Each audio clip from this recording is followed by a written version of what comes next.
Hey all, it's Puckhead, and we're back to assemble this U-125 stand. Looks pretty easy here.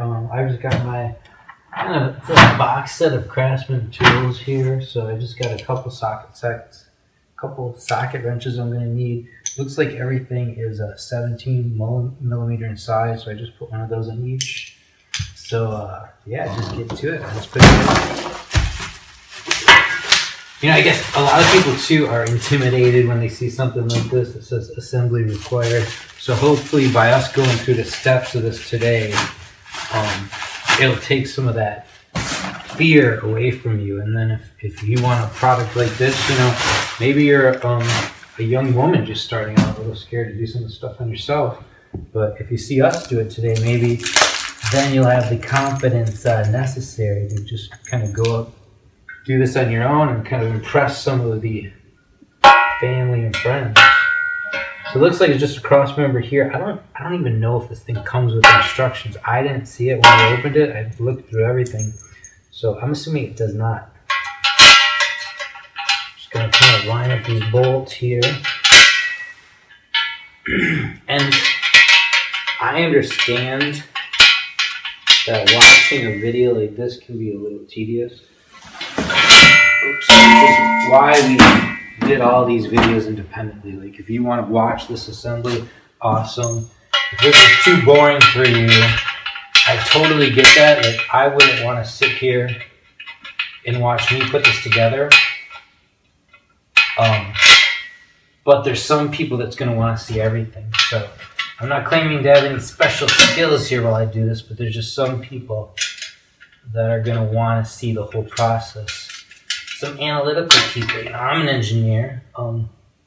Given the opportunity, especially say if I was doing this at a friend's house, I'd want to know how much struggle it takes to put this all together. So far just 2 bolts on that side, 2 bolts, 2 nuts. Oh, see, here's something that you might not have picked up. Like, obviously I didn't. And when I open this up further, I see that there's a lot of different washers here. So I've got 1, 2, 3, 4, 5, 6, 7, 8 bolts.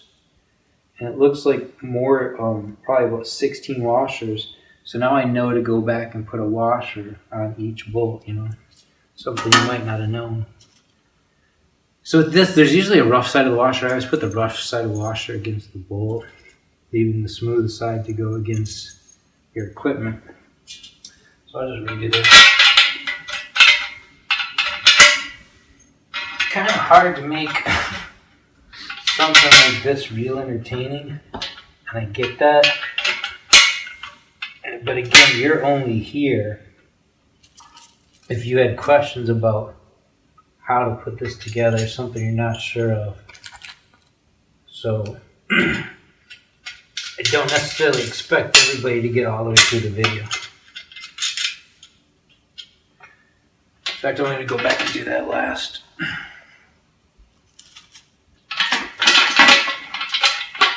So now you've got the bottom assembled, and one thing you might notice here is I'm just hand tightening all the bolts together for 2 reasons really. Number one, make sure all the parts will fit together, or maybe 3 reasons. Number one, all the parts fit together and they're a little bit loose. Sometimes if you start ratcheting down one of these bolts, you get to a part later that's too tight to fit on. So I leave them loose. The second reason is you go through and you make sure you have everything. And then, like one of the other reasons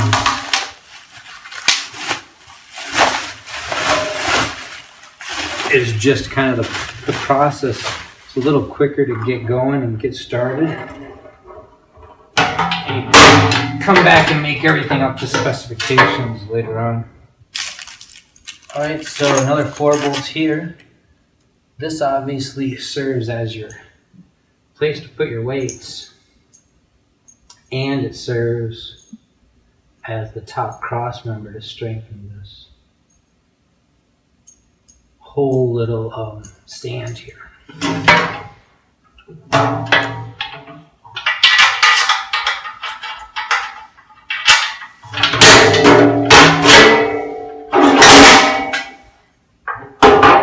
kids, if you're watching this.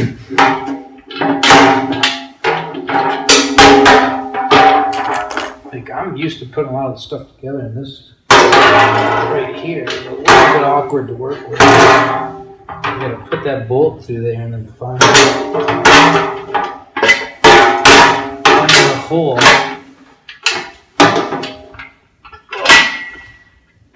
You gotta find the hole in the bottom of that, which you really can't see, so that's a little bit awkward there. So now that I have that, I'm just putting another wash on there. Kind of hand tighten the bolt. Again, the reason I'm leaving it loose is you make sure you're not going to strip the bolt out by using a power tool right off the bat. Everything starts to get together, take shape. And later on, when you come back to torque it all down, you know that all the pieces will already fit together.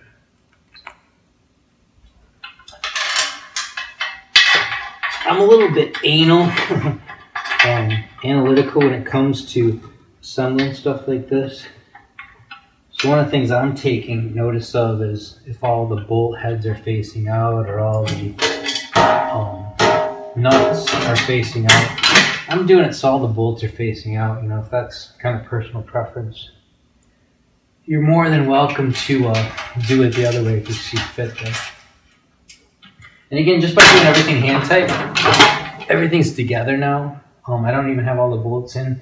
None of the bolts are tight, but by doing it loose like this, again, I make sure I'm not stripping out any of the bolts. In fact, this is a great time to come back and put some of these washers in. And I'm not really taking it apart. It's not going to fall apart on me at this point.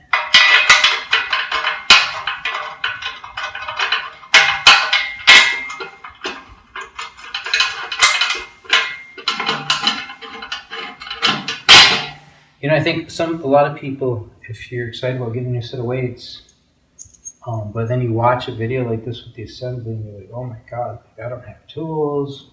I don't want to be doing that stuff. Whenever I put something together like this, the bolts are a little oily. Like, I don't want to get my hands oily. You might just watch the video just to decide that you don't want to do something like this. And if that's the case, I mean, I think that's totally fine. Again, it's still a win in my book if I showed you something and proved to you it's not something you want to do.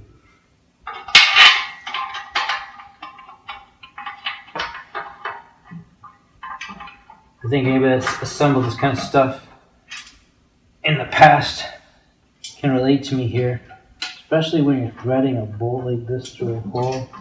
It's as much art as it is science. You just kind of have to get everything lined up and make sure it goes through one end of the bar, then it goes to the other end of the bar, then it goes through the hole in the back. So that's as much about experience as it is just luck.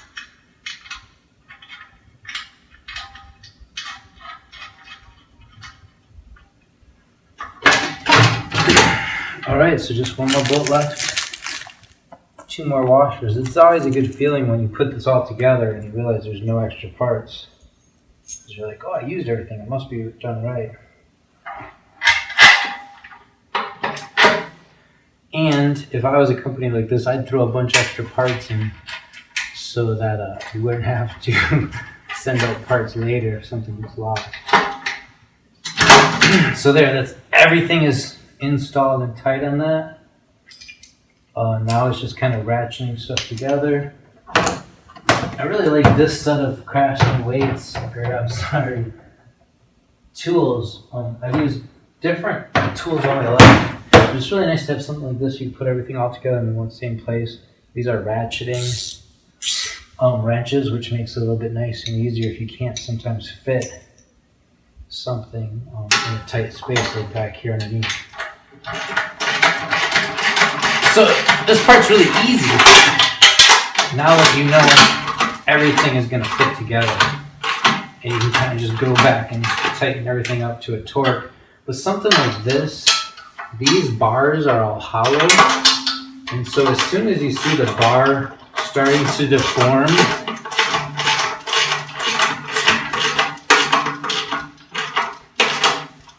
from how tight you make it, then you know it's done. I mean, basically, as soon as the nut doesn't spin around anymore, you know it's tight enough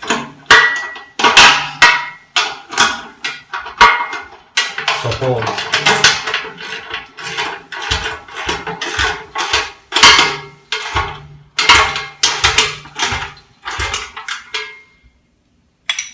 So that's kind of the way I'm judging this. I'm making sure it feels tight, and then the bar just starts to get an indentation.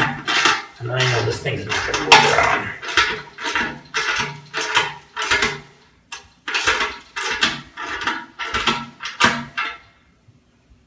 So that side's all tight.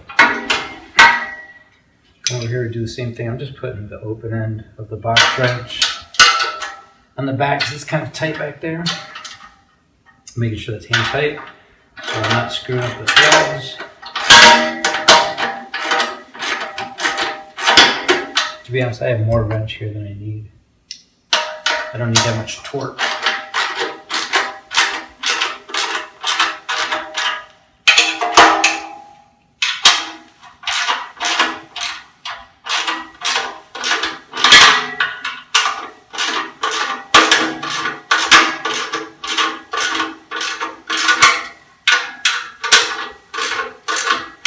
Just when I start to see a little indentation there, I know that it's tight.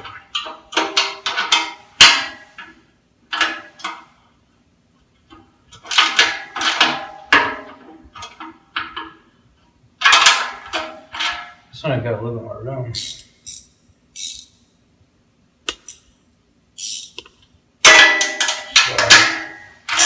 I'm going to do this.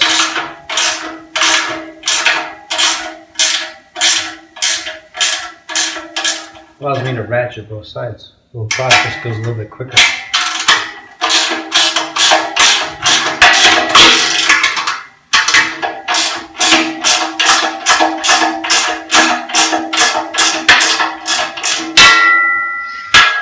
So there you have it. That's nice and sturdy. That's not going anywhere. All I used was 17mm wrench, a smaller 17mm wrench, 17mm box wrench, and then ratcheting on this side.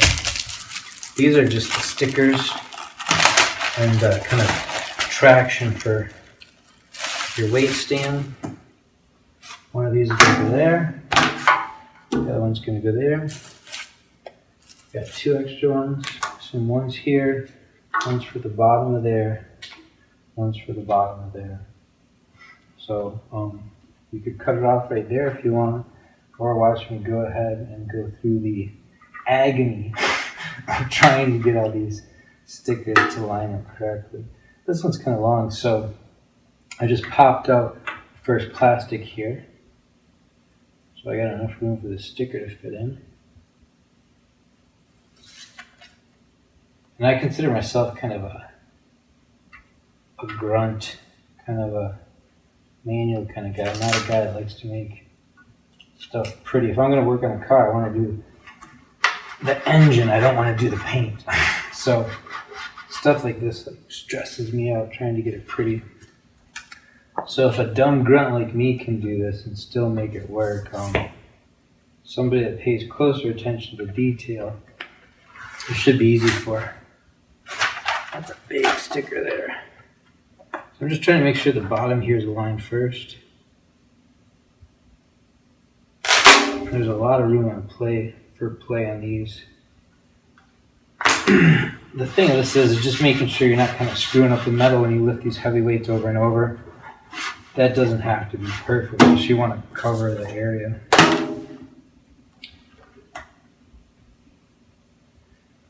So this product I think was $179. Which seems pretty expensive just for a stand for your weights. I know the Select Tech stand, you can always buy those used for about $100. Maybe they are 150, 200 new. But I think this is a little bit more expensive than you'd spend on something like that. But you're going to find that with these heavy weights, especially when you get over 50 pounds or something, you want something really steady. You definitely need these holes to put in the adder weights for your power blocks. And then having these nice stickers on it is just going to make everything last a lot longer. My previous set of power blocks that I have are the classic set. Those go up to 90 pounds, so just as big as these, but they're metal. I purchased one of these stands. It was kind of a display mount, so I didn't have to assemble it last time.